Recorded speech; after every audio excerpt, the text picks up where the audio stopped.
Darrell Jazz Johnson, Gospel Herald, CitySportsReport.com, here with Chris Broussard. Chris, how are you? I'm great. How are you? Good, thanks.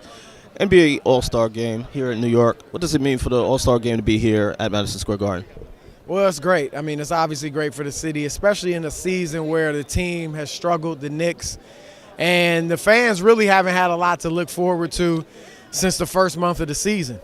It's been very disappointing. So to have the best players in the league come here, to have your superstar for your team, Carmelo Anthony, be able to start in the game, even though he might not play a lot because of injuries, it's big for the fans in New York. And you've heard the comments from the players all week. They're all excited to be here and to play on this stage.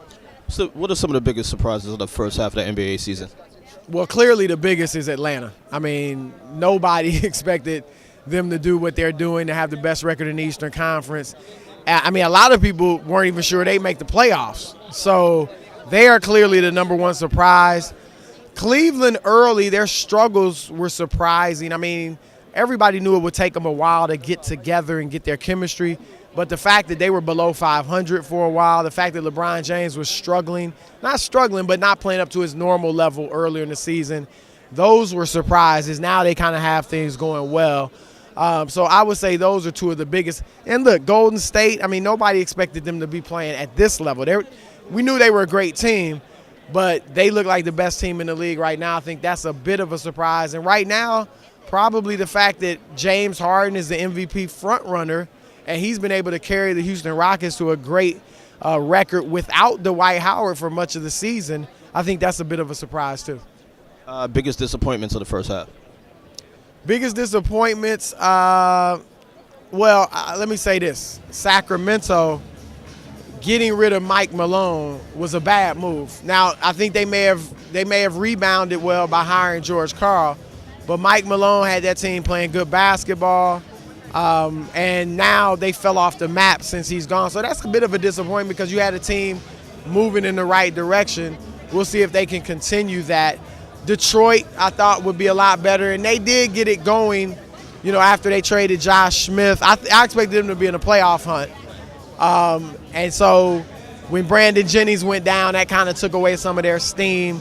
But I think for the most part it's a disappointing season with them because I expect them to be right there in the hunt. But I would say those are a couple of and the Knicks. I mean, the Knicks, Phil Jackson himself said that he thought they could be a playoff team. I thought that they would be in the hunt. I thought between 6 and 8 in the East, maybe 6 and 9. The fact that they have only won 10 games is a big disappointment. And Brooklyn. Brooklyn's a bit of a disappointment. The fact that they're struggling as badly as they are. Final question. When is a point in your life where your Christian faith has meant the most to you? Man, I mean, every day, when you live as a Christian, every day you try to live for Christ and glorify God. So, I try to stay even-keeled. Obviously, there are times when you have challenges and struggles and you lean heavier on your faith. But, I try to do that even in the good times, But, God's just been blessing me in so many ways. So, like I said, every day you're just trying to glorify Him, Thanks for your time, Chris. Appreciate it.